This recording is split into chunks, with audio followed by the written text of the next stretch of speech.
I welcome to all 12th Commerce student. Today we start the lecture of 12th Accountancy subject. Recently, Maharashtra board has changed the syllabus of 12th Accountancy. As per the new syllabus, in accountancy subject there are 10 topics are there. So the first topic is Introduction to Partnership and Partnership Final Accounts. This topic is very vast, includes various accounts, adjustments and different types of problems. And also this topic is very important as per examination purpose. So let us we start the unit number first. That is, the first point is introduction.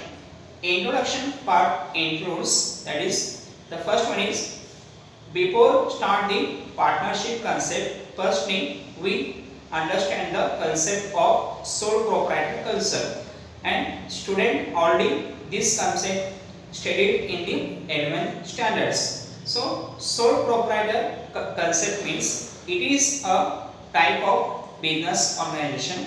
In this type of business organizations, a single person can start the business and single person contribute the capital, single person control the business, single person take all the decisions and single person earning the profit from that particular business. That is called as sole proprietor concept, and this concept student will clearly understand in 11th standards. So in 12th standards the type of business is also different, that is partnership concept, and partnership is also one type of business organization. But partnership business and sole proprietor business both are different. In partnership business, that is for starting the partnership business, that is minimum 2% is required and maximum 50% is required. So without, it means that a single person cannot start a partnership business, means 2% minimum required and maximum 50% is required. So this is the rule as per the Companies Act 2013. So next one is, in partnership business, that is capital contribution is made by the partners of the business and also taking decisions all the partners and control all the partners, and profit sharing or profit is also shared by all the partners. So this is the concept of partnership business, and in India the partnership business is carried under the Indian Partnership Act 1932. It means that the partnership business is carried under the Indian Partnership Act 1932. So next one is, that is a partnership business in India is carried on the basis of agreement. So if no agreement, there is no partnership business. So agreement is compulsory required in partnership business. So agreement means there is the partners before start the partnership business, they will prepare or make the agreements. In that agreements they have to mention about the capital contributions, control of business, next taking decisions, next carry on business. So all the informations will be clearly mentioned in that agreements, and such agreement is legal. So illegal agreements will not valid or considered in partnership business, and such agreement is also useful in court when there is any conflict arises between the partners. So agreement is compulsory required in partnership business. So this is the small brief introduction of partnership business. So next one is, that is a partnership हा business म्हणजे काय भागीदारी व्यवसाय असं म्हणतो आपण.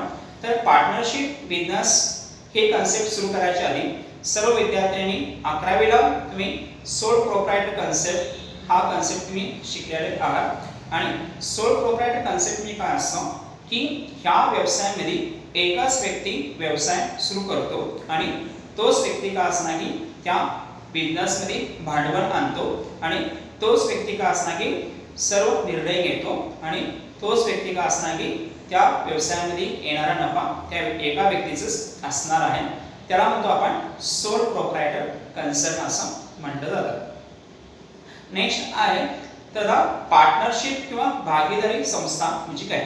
तर partnership business आणि सोल प्रोप्रायटर हा बिझनेस दोन्हीमध्ये फरक आहे. तर पार्टनरशिप बिझनेसने सगळ्यात पहिला नियम काय असणार आहे. पार्टनरशिप बिझनेस सुरू करण्यासाठी कमीत कमी 2 व्यक्तींची गरज असणार आहे. त्यापेक्षा कमी म्हणजे एक व्यक्ती असेल तर पार्टनरशिप बिझनेस सुरू करता येत नाहीये. तर हे कमीत कमी 2 व्यक्ती पाहिजे आणि जास्तीत जास्त 50 व्यक्तींची गरज त्या पार्टनरशिप बिझनेसला असणार आहे. आणि ही जी संख्या आहे हे कंपनीज ऍक्ट 2013 या अनुसार ह्या पद्धती अनुसरण काय असणार की हे संख्या ठरवलेली आहे. तर त्यानंतर हा जो पार्टनरशिप व्यवसाय असेल हा पार्टनरशिप व्यवसाय हे पूर्ण ॲग्रीमेंटवर डिपेंड असतं. जर ॲग्रीमेंट नसेल करार नसेल तर हा पार्टनरशिप बिझनेस तुम्हाला सुरू करता येत नाही. तर करार म्हणजे कुणाच्या मध्ये करार असणार आहे जे कोणी व्यवसायाचे पार्टनर असणार आहेत त्या सर्व पार्टनरांच्या मध्ये काय असणार की हा करार किंवा ॲग्रीमेंट केलं जातं. आणि हा जो ॲग्रीमेंट आहे हा ॲग्रीमेंट कायदेशीर असणार आहे. बेकायदेशीर असेल तर हे ॲग्रीमेंट मान्य केलं जाणार नाहीये. आणि हाच ॲग्रीमेंट काय असतो कोर्टामध्ये ज्यावेळी पार्टनरच्या मध्ये काही कारणामुळे जर तक्रार निर्माण झाली तर हा ॲग्रीमेंट काय असेल कोर्टामध्ये तुम्हाला एक पुरावा म्हणून वापर करता येतं. तर हे सर्व गोष्टी काय असणार की हे ॲग्रीमेंट मध्ये नोंद केलेला असणार आहे. तर हा सुद्धा काय असणार की एक महत्त्वाचा भाग हा पार्टनरशिप कन्सेप्ट किंवा पार्टनरशिप बिझनेसचा आहे. तर अशा पद्धतीने काय असेल हा इंट्रोडक्शन मध्ये सोल प्रोप्रायटर्स कन्सेप्ट आणि पार्टनरशिप कन्सेप्ट बद्दल आपण थोडक्यात सांगितलेलं आहे. तर नेक्स्ट आहे जो नेक्स्ट कन्सेप्ट आहे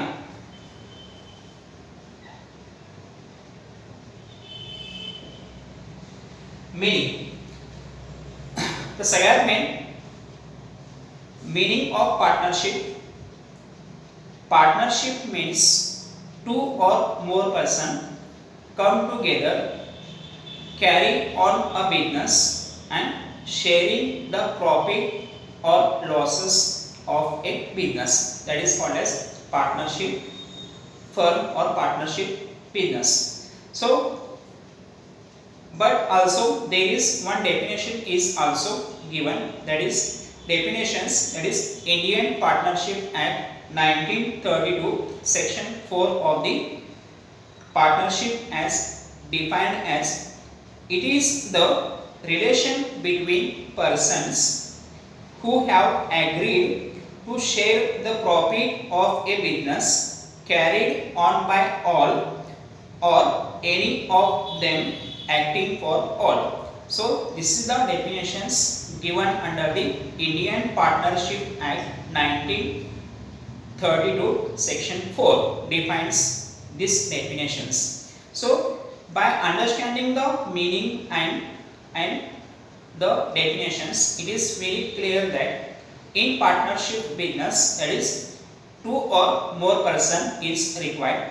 This is the first important point that we note that. Second one is these partners are carry on the business, means these partners control or handle the business. This is the second important point we consider in that definitions. The third one is that is the earning the profit from the partnership business. All the partners should be distributed according to their ratios considered in the agreements. Sometimes it ratio may be depends on capital contributions, or sometime ratio may be equal.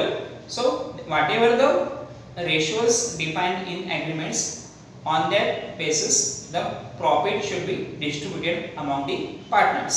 So this is the third important points that is mentioned in the definitions. So all these are the important points in that particular meaning. So student must understand the meaning and definition of partnership concept. तर partnership हे हा जो व्यवसाय आहे, हा व्यवसाय म्हणजे याचा अर्थ काय असणार आहे, तर पार्टनरशिप म्हणजे काय असेल, दोन किंवा दोनपेक्षा जास्ती व्यक्ती एकत्र येऊन एखादा व्यवसाय सुरू केला जातो आणि त्या व्यवसायामध्ये होणारा नफा किंवा तोटा हे सर्व व्यक्तींमध्ये वाटप केला जातो. त्याला म्हणतो आपण काय, पार्टनरशिप बिझनेस असं किंवा पार्टनरशिप कन्सेप्ट असं म्हटलं जातं. हा एक सोपा आणि सरळ हा पार्टनरशिप कन्सेप्टचा अर्थ आहे. तर पार्टनरशिपचं डेफिनेशन सुद्धा आहे. तर पार्टनरशिपचं डेफिनेशन मध्ये त्यांनी काय सांगितलेलं आहे की हा डेफिनेशन जो आहे इंडियन पार्टनरशिप ऍक्ट 1932 आणि सेक्शन 4 जी भारतीय भागीदारी कायदा 1932 आणि सेक्शन 4 च्या अंतर्गत हा मीनिंग त्यांनी सांगितलेलं आहे, डेफिनेशन सांगितलेलं आहे की पार्टनरशिप मध्ये काय असणार आहे, दोन किंवा दोनपेक्षा जास्ती व्यक्तींची गरज असणार आहे तरच पार्टनरशिप व्यवसाय आपल्याला सुरू करता येतं. कमी असेल तर आपल्याला सुरू करता येत नाही. एकच व्यक्ती का असणार की पार्टनरशिप बिझनेस हा सुरू करू शकत नाहीये. हा सगळ्यात अतिशय महत्त्वाचा मुद्दा त्या डेफिनेशन मध्ये मांडलेला आहे. पुढचा आहे की जे काय व्यवसायामध्ये असणारे पार्टनर्स आहेत हे सर्व पार्टनर का असणार की तो पार्टनरशिप बिझनेस का असणार की सुरू व रन करणार आहेत व चालू ठेवणार आहेत. हे एक मुद्दा काय असेल त्यात नोंद केलेला आहे डेफिनेशन्स मध्ये. आणि तिसरा महत्त्वाचा मुद्दा काय असेल की या पार्टनरशिप बिझनेस मधून जे काय प्रॉफिट होईल व लॉसेस होईल का असणार की सर्व पार्टनर का असणार की हे प्रत्येकामध्ये का असणार की डिस्ट्रीब्युशन केलं जाणार आहे. तर अशा पद्धतीने काय असेल हा पार्टनरशिपचा मीनिंग व डेफिनेशन्स सांगितलेला आहे. तर ह्या सुरुवातीच्या लेक्चर्स मधून आपण फक्त आज हे इथंच आपण थांबतोय. तर आतापर्यंत आपण काय काय बघितलं, सगळ्यात मेन की पार्टनरशिपचं इंट्रोडक्शन आपण बघितलं, त्यानंतर पार्टनरशिपचा मीनिंग आपण बघितलेला आहे. तर ह्या लेक्चर्स मधून स्टुडंटना का असणार की हे कन्सेप्ट ह्या लेक्चर्स मधून का असणार की व्यवस्थितपणे समजून का असणार की पुढच्या जो कन्सेप्ट असणार आहे ते कन्सेप्ट सुद्धा का असणार की तुम्ही व्यवस्थितपणे ह्या ऑनलाईन व्हिडिओच्या माध्यमातून समजून घ्यायचं आहे. कारण की आता सगळीकडे लॉकडाऊन असल्यामुळे आपल्याला प्रत्यक्षित हे लेक्चर्स घेणं शक्य नाही आहे. तर त्यासाठी का असणार की सर्व विद्यार्थी का असणार की हे ह्या ऑनलाईनच्या माध्यमातून का असणार की हे जे 12वीचं जो सिलेबस आहे अकाउंटन्सी सब्जेक्टचा आपल्याला पुढे कंटिन्यू करायचा आहे. ज्यावेळी प्रत्यक्षित आपल्याला सांगितलं जाईल की तुम्ही हे लेक्चर्स घेऊ शकाल, त्यावेळी का असणार की आपण ऑनलाईन हे बंद करून आपण पुढे आपण कंटिन्यू करायचं आहे. तोपर्यंत आपण का असणार की हे सर्व जे लेक्चर्स असणार आहेत ऑनलाईनच्या माध्यमातून आपल्याला कंटिन्यू करायचं आहे. तर हा पहिला लेक्चर्स हे सर्व विद्यार्थ्यांसाठी हे केलेलं आहे. तर प्रत्येक विद्यार्थी का असणार की हे जे काय प्रश्न तुम्हाला विचारला जाणार आहे ह्या लेक्चर्स बघितल्यानंतर तुम्हाला काही प्रश्न विचारले जाणार आहे. हे प्रश्न तुम्हाला का असणार की उत्तर का असणार की तुम्ही एका शब्दामध्ये का असणार की त्याचा आन्सर तुम्हाला ग्रुपला हे पाठवायचं आहे. तर अशा पद्धतीनं हा पहिला लेक्चर्स आहे. तर युनिट नंबर फर्स्ट हा अतिशय वास्ट टॉपिक आहे. ह्या टॉपिकवरती जास्तीत जास्त मार्क्स सुद्धा एक्झाममध्ये विचारलं जातं. तर हे सुद्धा का असणार विद्यार्थी काळजी घेणं गरजेचं आहे. तर अशा पद्धतीनं हा लेक्चर्स आहे. Thank you very much.